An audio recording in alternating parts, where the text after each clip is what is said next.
Berawal menggemari sebagai perhiasan koleksi, menjadikan Iwayan Eka Karuniasa akhirnya memutuskan untuk lebih menekuni hobi permata yang sejak masa sekolah SMA digemarinya ini. Dengan tujuan agar bisa memiliki lebih banyak koleksi, sekaligus lebih mudah dalam mengekspresikan kemampuannya dalam memproses batu mulia, akhirnya pada tahun 2000 memutuskan untuk mendirikan kios permata di rumahnya yang berada di sekitaran Sanur, Denpasar, Bali. Saya menyukai menggemari batu permata ini itu sejak tahun 98, dimana pada awalnya itu pada saat saya SMA dan saya melihat keindahan dari batu tersebut dan mulai tertarik mengkoleksinya beberapa. Dan sejak berjalannya waktu mulai ke tempat-tempat teman ataupun paman yang sering mengkoleksi juga.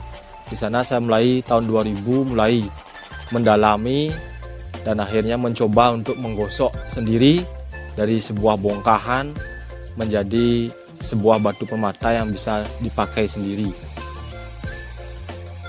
Selain itu, berbagai buku serta literasi terkait permata juga dikoleksi untuk lebih memperdalam pemahamannya terkait batu mulia.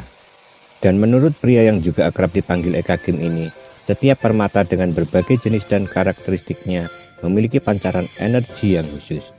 Dan jika berjodoh, akan mampu lebih memancarkan energi positif bagi orang yang menggunakannya. Dari sejak saya dalami hal tersebut, mengenai batu tersebut, saya akhirnya mulai mencari referensi-referensi buku-buku, baik itu buku-buku tradisional berupa lontar Bali maupun buku-buku ilmiah mengenai batu, bagaimana cara menggosok batu dan lain sebagainya. Seperti ini diantaranya. Di sana sepengetahuan saya yang sempat saya baca, itu ternyata batu dibagi secara garis besar dibagi atas 3, yaitu batu mulia tingkat pertama, di mana batu tersebut adalah masuk dari kategori MOS, skala MOS 7-10. Kemudian diantaranya adalah inten, ruby, safir dan lain sebagainya. Kemudian ada batu mulia tingkat kedua, itu skala MOS antara 5-7. Itu ada diantaranya beberapa batu quartz dan sebagainya. Kemudian batu mulia tingkat ketiga, itu skala MOS di bawah 5, itu diantaranya pirus atau turquoise, atau juga ada juga akik. Untuk skala MOS itu yang saya ketahui itu adalah merupakan tingkat kekerasan batu, dan dimana tingkat batu permata atau batu mulia itu bisa diukur dari skala MOS-nya. Itu ada namanya diamond selector alatnya, itu yang nanti akan kita bisa gunakan untuk mengukur tingkat kekerasan batu yang nanti bisa diklasifikasikan ke tingkat batu permata yang mana, yang pertama, kedua, ketiga, ataupun yang lainnya. Bahwa kalau setiap orang itu pada umumnya mereka memiliki batu-batu tertentu sesuai dengan beberapa hal yang perlu mereka tahu sesuai dengan kelahiran mereka, dan itulah merupakan keunikan dan merupakan tantangan bagi setiap orang untuk mencari batu yang betul-betul bisa bermanfaat, selain juga sebagai hiasan, juga bisa bermanfaat untuk kesehatan, untuk keberuntungan, dan juga menarik energi positif. Yang menjadi kebanggaannya adalah ternyata Bali juga memiliki batuan yang sangat istimewa, yaitu batu pulaki. Batu yang berasal dari daerah di Bali dan tergolong batuan aki ini memiliki beberapa jenis serta karakteristik yang sangat unik dan artistik. Selain indah dijadikan perhiasan, ternyata batu pulaki juga diyakini memiliki pancaran energi positif yang besar, serta memiliki manfaat khusus untuk menjaga kesehatan. Berangkat dari awalnya dulu, saya senang dengan batu, itu saya senang dengan batu Bali, batu akik pulaki, dan kebetulan pada saat itu saya melihat kelahiran saya memang menggunakan batu akik, dan kebetulan saya mencari batu akik yang terdapat di Bali, itu ada di Pulaki salah satunya. Dan kebetulan pada saat ini juga selain batu-batu mulia terdapat yang Anda lihat, ada safir, ruby, ada juga black sapphire dan lain sebagainya. Itu saya lebih mendalami batu Bali, batu Pulaki, di mana batu ini memiliki nilai energi yang tinggi dan dapat menarik aura positif si sang pemakainya. Kemudian batu Bali ini, batu Pulaki ini juga sangat-sangat banyak manfaatnya. Satu, untuk kesehatan, kemudian untuk keberuntungan, kemudian apabila berjodoh dengan orang sang pemakainya, Itu menurut yang saya baca di sebuah buku Bali, itu dapat membuat sang pemakai bertambah teguh.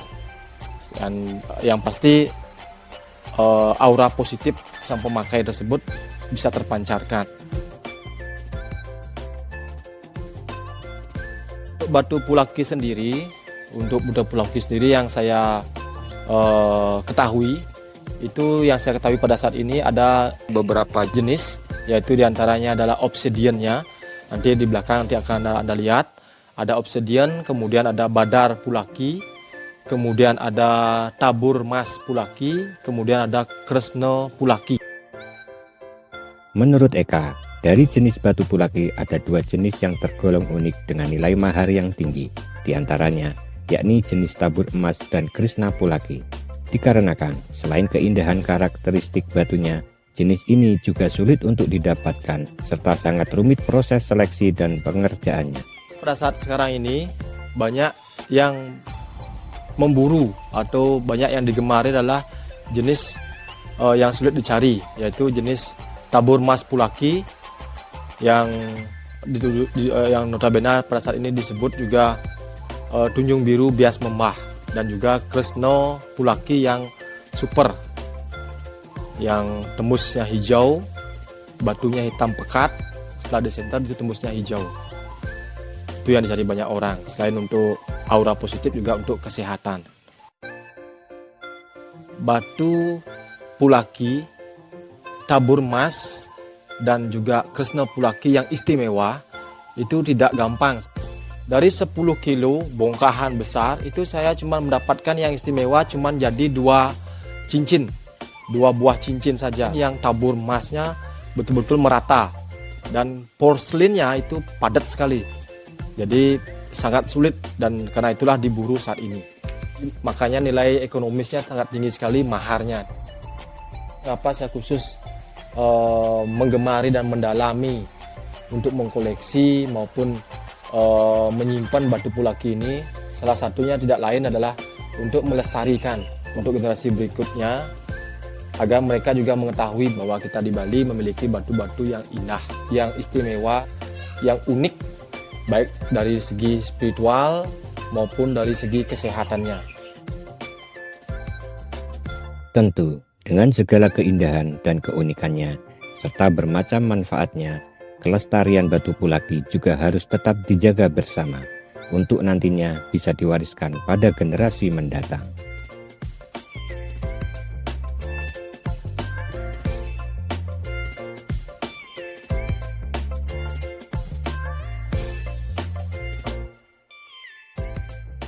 Selain permata, ternyata Eka juga menjadikan pohon adenium dan bonsai sebagai hiburan positif lainnya. Setidaknya, dengan dihiasi pohon adenium dan bonsai menjadikan pekarangan rumahnya terasa lebih nyaman dan asri.